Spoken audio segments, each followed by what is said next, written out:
Drumcree, steel and concrete bar the way, but it stays peaceful.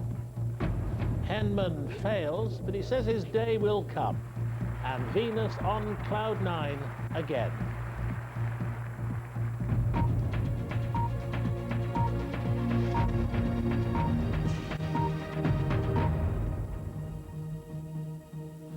Good evening. After Britain's worst night of rioting for many years, large parts of Bradford are still smouldering and in shock tonight. Dozens of police officers were injured in 9 hours of running battles with Asian and white youths. This afternoon, they appealed for calm and restraint. The Home Secretary, David Blunkett, accused the rioters of damaging their own communities. There was no excuse, he said, for mindless violence and reckless destruction, and he commended the bravery of the police. As the clear-up began, people were asking why yesterday's anti-Nazi rally had led to such violence. The protesters had been penned into a city centre square, but broke ranks when word circulated that National Front sympathisers had been seen in a local pub. Some people blamed the police for allowing that situation to develop. What's actually happening is the police are turning around and preventing you from showing your anger, and whilst they can sit there and enjoy themselves in a pub. So that was fundamentally the root of the problem. By the time the disturbance had spread to the Manningham district, the crowd's anger was directed at the police. The violence was intense and it lasted almost until dawn, nearly 11 hours of ferocious rioting. Normality will now take weeks to return to. So no, the strategy wasn't successful, but we did the best that we could. According to local people, many of the most violent rioters came from outside Bradford. In a summer of violence in the northern towns of England, this was the worst outbreak. There can be no excuse whatsoever for mindless violence, and last night that's what we saw. So getting the message across loud and clear, white, black, Asian, we're not going to tolerate the kind of actions we saw in Bradford yesterday. 3 properties were burnt out last night, all of them pubs and all owned by whites. Neighbouring Asian shops escaped relatively unscathed. We've been living here for the last, decades, peacefully. And, it's these youngsters. I blame these youngsters. Unfortunately, a lot of them are my friends as well, and I do blame them, because what they've done here is not right. Already tonight, the police are out on the streets in force. They admit that last night they were outnumbered, and they don't intend to allow that to happen again. Kevin Baquet, BBC News, Bradford. Last night's riots in Bradford are the latest in a series of disturbances across the north of England this summer. Our social affairs editor Neil Dixon has spent the day in Bradford looking at why the city, which saw an outbreak of violence in 1995, has suffered again. Lightning does strike in the same place. This garage was attacked during the riots 6 years ago. This time, a business wiped out. On the streets this afternoon, there was anger, but it was the anger of a community which insists the rioters represent no one but themselves. Things like this set us back 10 years every single time. We work so hard and strive so hard to make ourselves a part of the community and integrate the white and the Asian society together. And things like this set us so far back. What can we do? At afternoon prayers, the Imam said those who break the law must be punished. There is real concern here that some of the young are out of control. Our children born here, some are all right, but most are having a bit spoiled, We the parents, don't like what they're doing, Well, they're making so many excuses. There's nothing being done in the areas. That might be the case, but that's not the way to tackle the problem. Many Asians, Pakistanis and Bangladeshis, as well as Indians, have been successful in Bradford. But as last night's rioting showed, some are alienated. Without work or hope, they resent what they see as a racist white society. And in parts of Bradford, their hostility is returned. On the vast Homewood estate, you won't see many Asian faces. There is real segregation in parts of Bradford. On this estate, you won't find any Asians at all. And if there were any, they wouldn't last long. An Asian bought this house, but he had to sell up after being intimidated. Some on the far right will always want to cause trouble, but distrust and segregation make their job that much easier. Neil Dixon, BBC News, Bradford. And Kevin Bouquet is in the Manningham district of Bradford now. Kevin, what's the position there tonight? Well, fairly tense, but the police had a meeting with community leaders earlier on this afternoon. They said the reaction they got was overwhelmingly supportive. People do want order to be restored to the streets. That's the message that the community leaders have taken back to their communities. But we've been told by a lot of people today that younger people are not necessarily listening to their elders as perhaps they did in years gone by, and the fear is that hotheads amongst them could cause more problems tonight. If they do, the police will be prepared. There are many more police on the streets tonight, many in reserve. They've been brought in from neighbouring force areas. The police say they are prepared for trouble if it happens, and they'll deal with it accordingly. Kevin Bouquet, thank you. Tim Henman's failed to become the first British man since 1938 to reach the Wimbledon final. His rain-affected match against Goran Ivanisevic ended in defeat. 6-3 the score in the final set. Ivanisevic, who'll play Pat Rafter in tomorrow's final, is the first wildcard entry ever to reach a Grand Slam final. It had gone on so long it had begun to feel like a test match, and the feelings of foreboding were uncannily similar for the home support. Up on Henman Hill, where they'd massed in anticipation yesterday, today they gathered more uneasily, their heroes' one-set advantage having gone. Now it was a straight shootout, and they knew Ivanisevic had the bigger guns if they fired. Gamely, Henman trusted in his game plan and ability, hanging on, hoping to expose the weaknesses he'd exploited way back on Friday. 3 games all. But this time, the Croatian had got his trusty bazooka working properly. After just 17 minutes, the barrage had its crushing result.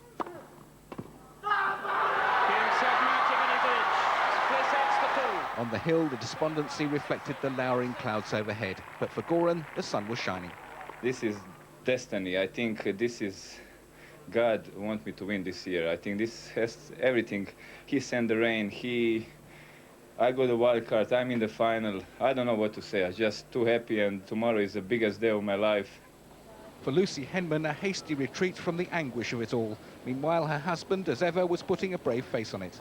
I certainly feel with my game, I'm better than the vast majority of these players, certainly on grass, and you know, add to the fact of playing at home, playing with the support I have. I certainly in my heart know that I will win. He also knows that but for the rain, he would have reached the final, and that he'll never have a better chance than he did this year. Kevin Geary, BBC News, Wimbledon. And we'll have more news from Wimbledon later in the bulletin. The annual Drumcree parade by Protestant Orangemen has passed off peacefully amid high security. The Orangemen staged a protest at the steel and concrete barricade which soldiers had erected to prevent them from marching down the mainly nationalist Garvaghy Road. They dispersed after appeals for calm from their leaders. The Orangemen's route from Portadown town centre takes them past the Catholic area, but not through it. They want to return to the town that way, but the Parades Commission has banned them from doing so. This is the 7th year that this Drumcree parade has been contentious, and only 3 times in that period have the marchers been allowed along the Catholic Garvaghy Road. And it seems certain that until their leaders take part in some form of talks with the residents, the march will continue to be banned. At the end of their church service at Drumcree, the Portadown Orangemen paraded to the massive steel barrier erected across the road by the army. A protest was made to a police officer with an escort, and then the head of the Orange Order spoke of the injustice it feels at being banned from taking what it sees as its traditional route home. A defeat for us on this quiet country road in the beautiful county of Armagh is a defeat for democracy worldwide. It is a slap in the face for enslaved people everywhere. It is a pat on the back for those who advocate genocide and apartheid. The Garvaghy Road itself was Sunday afternoon quiet, as it always is when the parade's routed away from there, although local representatives said there was still tension. The better is off is both sides to come to the table without any preconditions. Without any preconditions whatsoever. We're prepared to engage with the Orange Order on that basis. Unfortunately, the Orange Order are not prepared to engage with anyone except with the precondition that they must have a march first. Most of the marchers walked quietly away from Drumcree Hill, though there's still a massive police and army presence. But the fear is that no matter what happens here, Drumcree, as in the past, can be the spark for trouble elsewhere in Northern Ireland. Dennis Murray, BBC News, Drumcree. Police in the Republic of Ireland have discovered what they think is a training camp for dissident Republican paramilitaries. They've recovered firearms, including rocket launchers, from a number of sites in County Kildare. The find follows the arrest of 2 suspected terrorists. Members of the royal family will be allowed to continue in business, but must follow stricter rules to ensure they don't exploit their status. New guidelines have been drawn up following a review by the Lord Chamberlain, which was ordered after allegations in a tabloid newspaper that the Countess of Wessex's PR company profited from its royal connections. The Earl and Countess of Wessex, on official duty at the Isle of Man Games today, have come out clear winners in the review. Their TV and PR careers look safe, as long as they abide by guidelines which essentially add up to everyone being a bit more careful. The new rules have been drawn up by the Lord Chamberlain, Lord Luce, who says they're designed to help the monarchy accept a modern challenge. Among the recommendations, official engagements must be kept entirely separate from business. Royals should consult the Lord Chamberlain before taking on any new commercial activities, and checks should be made on prospective clients or business partners. Prince Charles, at his Trust's party in the park this afternoon, believes the royal family has missed a chance to sort out an issue which will not go away as younger royals grow up and consider their future. But he was overruled by his parents. Downing Street says it wasn't consulted about the review, but MPs who signed a motion calling for royals to register their interests complained that it's a whitewash. Well, quite frankly, I don't think they go far enough. What I called for was a register of royal business interests, which is open and transparent and which is available to the public. Now, this is what we as MPs have to do. Edward and Sophie can expect to come under intense scrutiny as they combine their royal duties with their careers. Their next official visit is to Canada, where Prince Edward will be staying on to do some private business. But the palace say that the expenses from that part of his trip will be picked up by his TV production company. It is a delicate line to tread.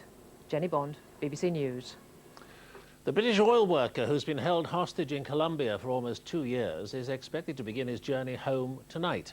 Alistair Taylor, who's from Aberdeenshire, was flown to the capital, Bogota, after being freed by rebels 2 days ago. He's said to be fit and well after his ordeal. An investigation is underway at a nuclear power station after 24 fuel rods were dropped as they were being taken out of a reactor.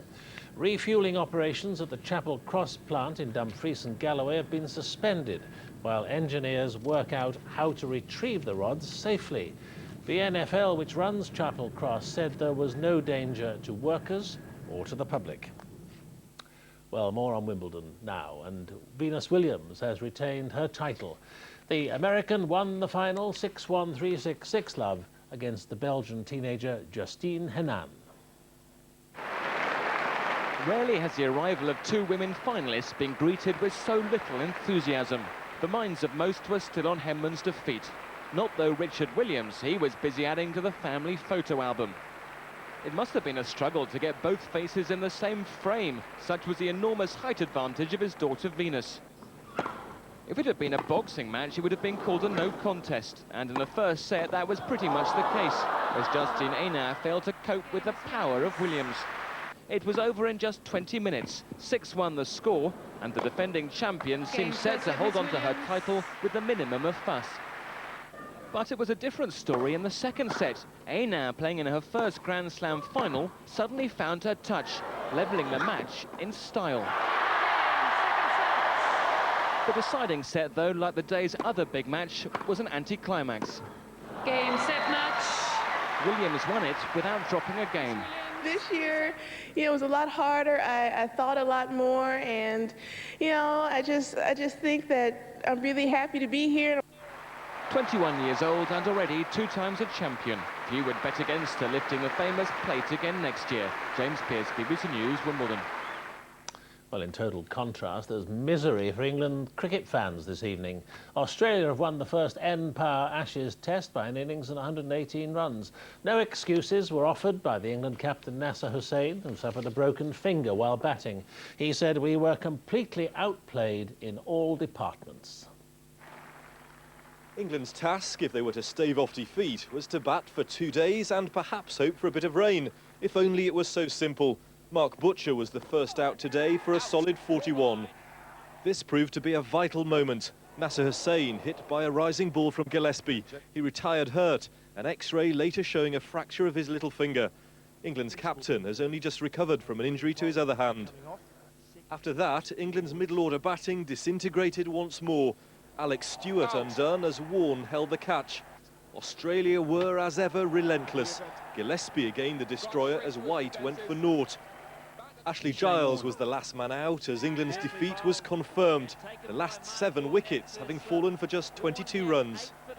We're playing against the best in the world and we lost. Not the end of the world, but unless we learn and learn pretty damn quickly, it's going to be hard work. So we're going to have to work at the basics of the game. Soaking up the applause, Australia's players had justified their billing as firm favourites to retain the Ashes. This was the worst possible start to the series for England. A crushing defeat and an injury to their captain means they've now got to somehow try and regroup before the next test at Lord's, starting a week on Thursday. James Helm, BBC News, Edgbaston. And the main news again. Large parts of Bradford are still smouldering after the worst night of rioting in Britain for years. Dozens of police officers were injured. The Home Secretary has condemned the violence. There'll be news updates throughout the evening over on BBC News 24. I'll be back with a full roundup of the day's news and sport at 10 o'clock here on BBC One.